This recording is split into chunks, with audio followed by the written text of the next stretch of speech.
नमस्कार। चलिए आज एक ऐसी प्राचीन शिक्षा प्रणाली की दुनिया में चलते हैं जिसका मकसद सिर्फ जानकारी इकट्ठा करना नहीं था, बल्कि इंसान का पूरी तरह से रूपांतरण करना था। 1 मिनट के लिए सोचिए, क्या हो अगर स्कूल का मकसद नौकरी पाना हो ही ना, बल्कि एक बेहतरीन इंसान बनना हो।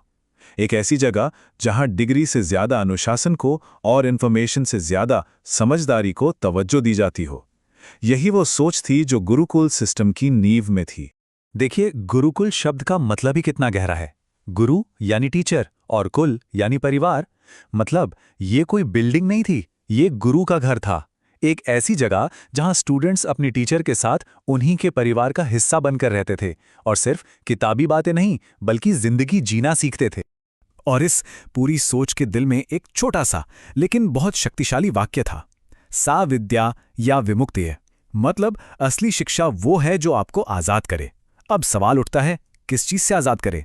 सिर्फ बंधनों से नहीं, बल्कि अज्ञान से, अपने अहंकार से और अपनी छोटी सोच से। यहां मकसद दिमाग को भरना नहीं, उसे आजाद करना था। तो आखिर एक छात्र की ये सफर, ये यात्रा शुरू कैसे होती थी? ये कोई मामूली एडमिशन नहीं था, इसे तो एक दूसरे जन्म की तरह माना जाता था। तो ये रहा पूरा रोड मैप, एक छात्र के जीवन का पूरा चक्र। विद्यारंभ मतलब सीखने की शुरुआत से लेकर उपनयन यानी गुरुकुल में एंट्री, फिर ब्रह्मचर्य जो कि स्टूडेंट लाइफ थी, और आखिर में समावर्तन मतलब ग्रेजुएशन। ये सिर्फ स्टेप्स नहीं है, ये एक पूरी ट्रांसफॉर्मेशन की कहानी है। तो सबसे पहला कदम था विद्यारंभ संस्कार। आप इसे आज के जमाने का फर्स्ट डे ऑफ स्कूल समझ सकते हैं, लेकिन ये उससे कहीं ज्यादा था। ये सिर्फ ABC सीखने की शुरुआत नहीं थी, ये इस बात का प्रतीक था कि सीखना, ज्ञान पाना अपने आप में एक पवित्र काम है। लेकिन गुरुकुल में जो असली एडमिशन होता था वो था उपनयन संस्कार। देखिए, इस शब्द का मतलब ही है गुरु के पास ले जाना। ये इतना महत्वपूर्ण था कि इसके बाद छात्र को द्विज कहा जाता था। द्विज यानी जिसका जन्म 2 बार हुआ हो, एक जन्म मां के गर्भ से और दूसरा ज्ञान के गर्भ से। अच्छा, तो गुरुकुल में एंट्री तो हो गई। अब शुरू होता था अनुशासन से भरा जीवन, एक ऐसी लाइफ जो शायद मुश्किल थी, पर जिसका मकसद कैरेक्टर बनाना था। और इस स्टूडेंट को कहा जाता था ब्रह्मचारी। जरा इनकी डेली रूटीन पर एक नजर डालिए। ये कोई मामूली टाइम टेबल नहीं है, हर काम के पीछे एक मकसद था। सूरज उगने से पहले उठना, जिसे ब्रह्म मुहूर्त कहते हैं, प्रार्थना और ध्यान, फिर गुरुकुल के कामों में हाथ बटाना, जिसे श्रमदान कहते थे। ये सब कुछ फोकस बढ़ाने, सेल्फ कंट्रोल सिखाने और हर काम की इज्जत करना सिखाने के लिए डिजाइन किया गया था। और एक आदर्श स्टूडेंट में क्या गुण होने चाहिए, इसके लिए ये श्लोक कमाल का है।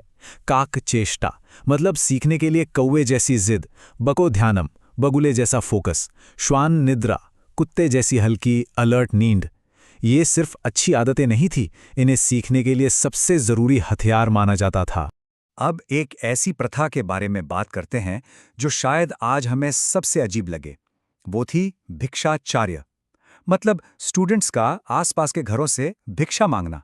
और मजे की बात यह है कि ये सबके लिए जरूरी था, चाहे वो राजा का बेटा हो या किसी गरीब का। पर सवाल यह है कि आखिर ऐसा क्यों?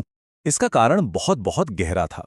सबसे पहली बात, भिक्षा मांगने से मैं का भाव यानी अहंकार टूटता था। दूसरी बात, इससे छात्र को हर पल याद रहता था कि उसकी पढ़ाई सिर्फ उसकी मेहनत नहीं, बल्कि पूरे समाज के सहयोग का नतीजा है। ये एक तरह का सामाजिक कर्ज था, जिसे उसे पढ़ लिखकर समाज की सेवा करके चुकाना था। तो हमने स्टूडेंट की लाइफ देख ली, उसका रूटीन समझ लिया। अब चलते हैं इस पूरे सिस्टम के दिल में, यानी गुरु और शिष्य के उस पवित्र रिश्ते की ओर। ये रिश्ता कोई टीचर स्टूडेंट वाला ट्रांजैक्शनल रिश्ता नहीं था। गुरु सिर्फ पढ़ाते नहीं थे, वो एक मेंटर थे, एक गाइड थे, एक आध्यात्मिक पिता की तरह थे। ये एक ऐसा कनेक्शन था जो भरोसे, श्रद्धा और समर्पण पर बना था, फीस के लेन देन पर नहीं। और अब जरा सिलेबस देखिए, कितना कमाल का बैलेंस था। एक तरफ थी पराविद्या यानी स्पिरिचुअल नॉलेज, वेद, उपनिषद, फिलॉसफी, जिसका लक्ष्य था सेल्फ रियलाइजेशन। और दूसरी तरफ थी अपराविद्या मतलब दुनियावी ज्ञान, मैथ्स, एस्ट्रोनॉमी, आयुर्वेदा, इकोनॉमिक्स, सब कुछ। मतलब आत्मा की समझ भी और दुनिया चलाने का हुनर। पढ़ाने का तरीका भी आज से बहुत अलग था। रट्टा मारने पर जोर बिल्कुल नहीं था। 3 स्टेप्स थे। श्रवण यानी गुरु को ध्यान से सुनना, मनन सुनी हुई बात पर गहराई से सोचना, सवाल करना, और निधिध्यासन मतलब उस ज्ञान को अपनी जिंदगी का हिस्सा बना लेना। बहस और चर्चा को बहुत बढ़ावा दिया जाता था। तो सालों की इस कड़ी मेहनत और तपस्या के बाद अब वक्त आता है छात्र के सफर के आखिरी पड़ाव का, वो वक्त जब ज्ञान को विवेक में बदलने की असली परीक्षा होती थी। पढ़ाई पूरी होने पर होता था समावर्तन संस्कार। आप इसे आज का कॉन्वोकेशन या ग्रेजुएशन सेरेमनी कह सकते हैं। इस दिन गुरु अपने शिष्य को आखिरी शिक्षा देते थे और उसे समाज में अपनी जिम्मेदारियां निभाने के लिए भेजते थे। और यहाँ एक बहुत ही जरूरी बात आती है, गुरु दक्षिणा की। देखिए, पूरी पढ़ाई के दौरान कोई फीस नहीं ली जाती थी। शिक्षा सबके लिए मुफ्त थी। आखिर में स्टूडेंट अपनी श्रद्धा और अपनी क्षमता के हिसाब से गुरु को जो भेंट देता था उसे गुरु दक्षिणा कहते थे। ये एक तरह से थैंक यू कहने का तरीका था, पढ़ाई की कीमत नहीं। तो आखिर में इस पूरी प्रणाली का निचोड़ क्या है? इसका मकसद सिर्फ काबिल लोग बनाना नहीं था। इसका असली लक्ष्य था चरित्रवान इंसान बनाना। ऐसे लोग तैयार करना जो अपनी जिंदगी समाज की भलाई यानी लोक कल्याण के लिए समर्पित कर दें। तो आज के जमाने में जब हम चारों तरफ से इंफॉर्मेशन की बाढ़ में घिरे हुए हैं, ये प्राचीन सिस्टम एक बहुत बड़ा सवाल हमारे सामने रखता है। क्या हमें एक ऐसी शिक्षा की जरूरत नहीं है जो सिर्फ डेटा और फैक्ट्स देने के बजाय उस डेटा का सही इस्तेमाल करने का विवेक भी दे? इस पर सोचना तो बनता है।